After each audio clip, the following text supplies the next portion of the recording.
They're here, east, west, and center. That's how one Philippine Coast Guard officer described what he saw off the northernmost tip of the country this week. In a move never before seen, 3 hulking Chinese Coast Guard cutters, each the size of a football field, slid into position around Batanes, the quiet island province now sitting in the eye of a geopolitical storm. One ship on the east, another on the west, and a third menacing the Bashi Channel, the narrow, high-stakes passage just south of Taiwan that's a lifeline for global shipping and a prime military choke point. This wasn't a random cruise. Maritime analyst Ray Powell of Sealight says it outright. This is a new level of aggression. Think of it like a boxer pinning you in the corner, not with punches yet, but with a stance that says, go ahead, make a move. Pattern of pushing out, so a lot more Chinese ships surrounding the shoal and pushing back any Philippine Coast Guard or BFAR ships. The Philippine Coast Guard scrambled an aircraft to shadow the Chinese vessels, slicing through stormy skies to get a closer look. But bad weather wasn't the only obstacle. Tensions on the water were thick, the kind that make every radio call, every course change feel electric with risk. Best routine patrol in the sea area under the jurisdiction of the People's Republic of China. We are conducting maritime law enforcement operation. You are advised that you are currently sailing within the Philippine Exclusive Economic Zone. President Ferdinand Marcos Jr., speaking from New Delhi, didn't flinch. There's no way the Philippines can stay out of it, he said, pointing to our geographic reality. If trouble erupts over Taiwan, it will wash right onto our shores. If there is a confrontation over Taiwan between China and the United States, there is no way that the Philippines can stay out of it, simply because of our physical geographic location. To understand how close Taiwan is to the Philippines, the large city of Kaohsiung in Taiwan is a 40-minute flight away from the capital of my province in northern Philippines, in Lawag. That's how close it is. And so if you think about it, if there is all-out war, then we will be drawn into it. And I assure you with the greatest hesitation, but we will have to defend our territory and our sovereignty. His words weren't just for Beijing. They were a signal to Washington, Tokyo, and everyone watching. Manila will not cede 1 square inch. China's response? A sharp rebuke. Accusations of provocation, warnings against forming cliques, and the familiar, ominous phrase, don't play with fire. 不要在台湾问题上挑衅，玩火者必自焚。 But Filipinos remember the water cannons at 2nd Thomas Shoal, the blinding lasers, the constant tailing of our boats. This feels different, bigger, bolder, and aims straight at testing our limits. The Bashi Channel isn't just any stretch of water. For the US and its allies, it's a crucial artery between the South China Sea and the Pacific. For China, controlling it would be a game changer in any Taiwan contingency. And right now, 3 massive white-hulled ships are sitting there, rewriting the rules without firing a single shot. 1 wrong turn, 1 misread signal, and the ripples could spread from Bosco to Manila, Washington to Taipei. This isn't a drill, it's a live test of nerves, alliances, and resolve. And for every Filipino and American watching, the question is no longer if this pressure will spike, but when and how hard. Why does this matter? Because the Bashi Channel is no ordinary stretch of water. It's the narrow sea corridor, squeezed between Luzon's northern tip and Taiwan's southern coast. A natural choke point that could decide the pace and flow of any conflict in the region. In a Taiwan contingency, whoever controls this channel can control the movement of warships, submarines, and supply lines. And it's not just about military maneuvers. This is also a trade lifeline. Commercial vessels pass nearby every day, carrying goods, fuel, and resources that keep economies running from Manila to Los Angeles.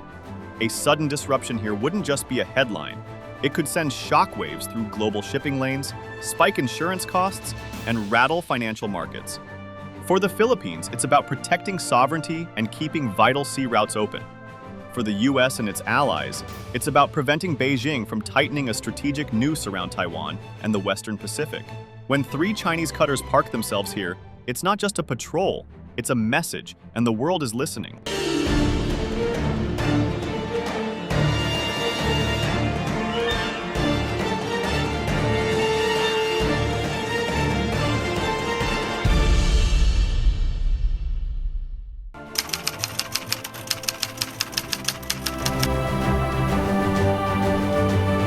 To understand why this week's events matter, you have to look back at the stormy waters of history. For decades, Beijing has drawn its infamous 9-dash line across the map, an expansive claim that swallows almost the entire South China Sea, cutting deep into the Philippines' own exclusive economic zone as recognized under UNCLOS, the United Nations Convention on the Law of the Sea. In 2016, an international tribunal at The Hague handed down a landmark ruling. China's sweeping historical claims had no legal basis.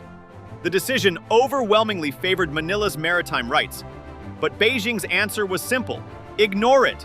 Since then, China's Coast Guard and its shadowy maritime militia have played a long, grinding game of gray zone tactics, harassment at sea, ramming, blasting water cannons, and maintaining a constant presence at flashpoints like Scarborough Shoal and Second Thomas Shoal. These aren't acts of open war, but they keep the pressure dialed up, testing Manila's will and the world's attention span.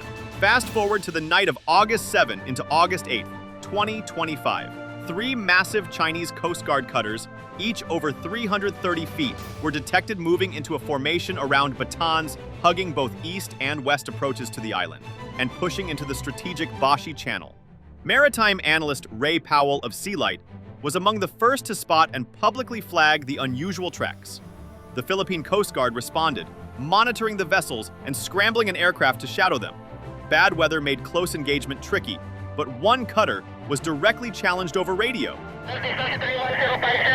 In Manila, the Marcos administration went public, warning Beijing, reaffirming readiness to deploy more resources, and signaling that this northern frontier was not to be conceded. Beijing, for its part, lashed back. The Chinese Defense and Foreign Ministries condemned President Marcos' remarks from New Delhi, accusing the Philippines of provocation, interference in internal affairs, and yet again, warning against forming cliques with allies like the United States and Japan.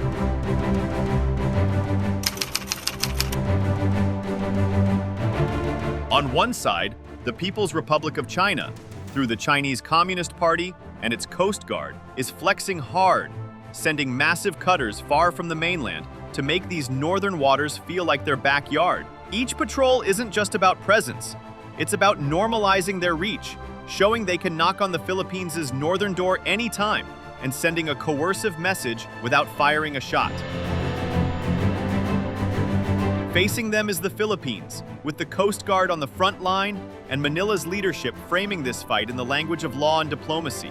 Backed by the UNCLOS ruling and determined not to lose 1 square inch, the Marcos administration is balancing defensive vigilance with strategic alliance building, especially leaning on the United States. Washington, bound by its mutual defense treaty, is watching closely, running military drills with Manila and forward deploying systems like Nemesis that could change the calculus in any Taiwan scenario. Just north lies Taiwan, the silent but deeply invested stakeholder. The Bashi Channel is its southern gateway. Anything that changes control here could tilt the balance in a cross-strait conflict. And on the sidelines, but not without interest, are ASEAN and other regional states. They share concerns about keeping sea lanes open and the rules-based order intact, but often tread carefully to avoid Beijing's wrath. On the legal front, Manila's strongest weapon isn't a warship, it's the United Nations Convention on the Law of the Sea, UNCLOS, and the 2016 Arbitral Tribunal ruling that tore down Beijing's sweeping 9-dash line claims. That ruling is a permanent fixture in the Philippines' diplomatic arsenal, a constant reminder to the world that international law is on its side. But here's the catch. Laws and rulings have no engines, no hulls, and no crews. They don't physically push back cutters in the Bashi Channel. At best, they apply diplomatic pressure, shaping global opinion and winning support from allies. Yet, diplomacy has its own battlefield. When President Marcos Jr. publicly vows that the Philippines will surrender not 1 square inch, it plays well at home and rallies friends abroad, but it also draws Beijing's fire. Chinese officials counter with sharp rhetoric of their own, framing Manila's position as provocation. Every public jab makes quiet, behind-the-scenes talks harder, raising the stakes for the next encounter. In the South China Sea, words can travel as far and sting as much as ships.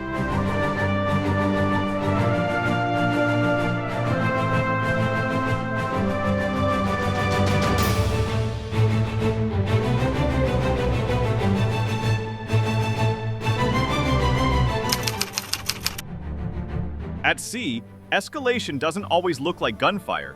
It can start with a close intercept at high speed, a radio call that goes unanswered, or a sudden maneuver in poor weather. Each of these is a spark waiting to catch, especially when Philippine aircraft are skimming low over swells to shadow Chinese cutters, or when ships are threading narrow waters with little room for error. The truth is, the Philippines Coast Guard and Navy are still outgunned and outnumbered by China's Coast Guard and the PLA Navy.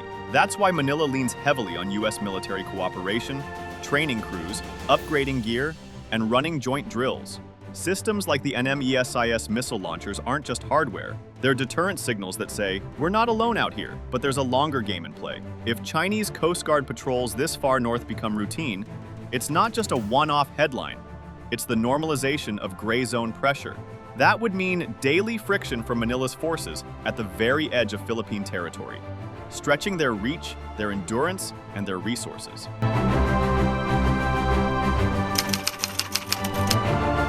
In this kind of slow burn contest, time and stamina are as decisive as firepower. Behind the headlines and ship tracks are real people.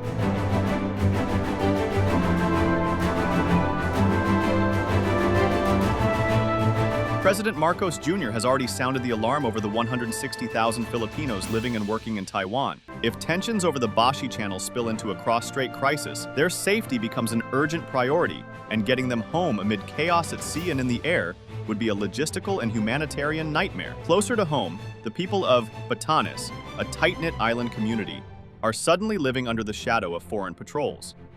For local fishermen, the sight of massive cutters prowling familiar waters could mean lost catch, disrupted routines, and fears of confrontation. Tourism, which these islands carefully nurture, could evaporate overnight if Batanes gets branded as too close to trouble. And it's not just the Philippines on the line. The Taiwan-Philippines Maritime Corridor is a vital artery for global shipping.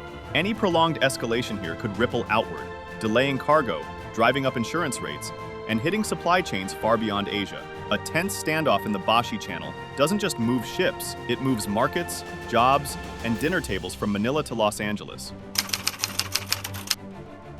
You do not possess any legal authority to patrol within the Philippine Exclusive Economic Zone. Out on the water, this is a contest of ships. On land and online, it's a contest of narratives. Beijing insists these are nothing more than routine patrols in Chinese waters. Manila counters that they're intrusive, coercive, and aimed at undermining Philippine sovereignty. In this kind of information war, clear, consistent messaging is Manila's strongest weapon to keep the world watching. Let the story fade and the patrols risk becoming the new normal.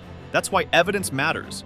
Real-time AIS ship tracking data, satellite imagery, and analysis from independent voices like Sealight or seasoned journalists. Every photo, every verified track line strengthens credibility and makes it harder for Beijing to mask its intent.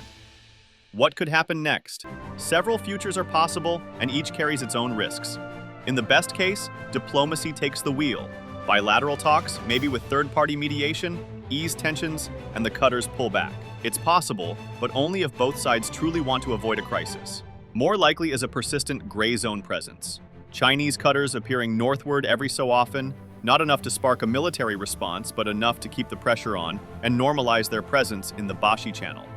The darker turn is an accidental clash, a misread maneuver in bad weather, a radio call that goes unanswered, a collision, or even shots fired. It's low probability, but the consequences would be high and immediate. The worst-case scenario ties this standoff to a full regional crisis, a Taiwan contingency that sweeps the Philippines, the US, and other allies into a broader confrontation. Catastrophic? Yes. Likely? Only if other triggers fall into place. But in tense waters like these, unlikely doesn't mean impossible.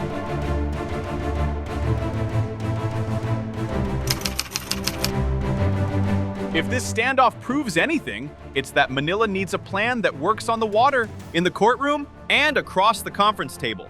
First, a policy of calibrated deterrence, putting more Coast Guard and Navy assets up north to show presence, but doing so in ways that are legal, measured, and unlikely to trigger an accidental clash. Second, alliance diplomacy, deepening real-world interoperability with U.S. forces while expanding coordination with trusted partners like Japan, Australia, and India for broader maritime domain awareness. Third, a legal and evidence strategy, meticulously collecting AIS tracks, satellite imagery, and other hard proof to share with the world, making Beijing's denials harder to sell. At home, local resilience is just as important. Planning for the evacuation of the 160,000 Filipinos in Taiwan if things go south, and ensuring Batanes communities know what to do if their daily lives are disrupted. And behind the scenes, Manila must keep back channels open to Beijing, quiet crisis management lines that can diffuse a sudden escalation without abandoning public diplomatic pressure.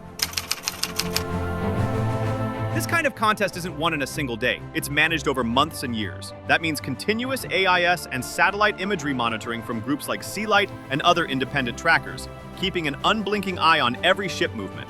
It means a media watch, tracking sentiment and messaging in Manila, Beijing, Taipei, and Washington to understand where narratives are heading. And it means ongoing operational risk assessments for every Coast Guard or Navy sortie in the north, especially in bad weather or when Chinese cutters are nearby. Because in tense waters, preparation isn't just about having a plan. It's about constantly updating it before the next test comes. If you like the video, do not forget to like, share, and subscribe our channel for deep analysis of contemporary issues.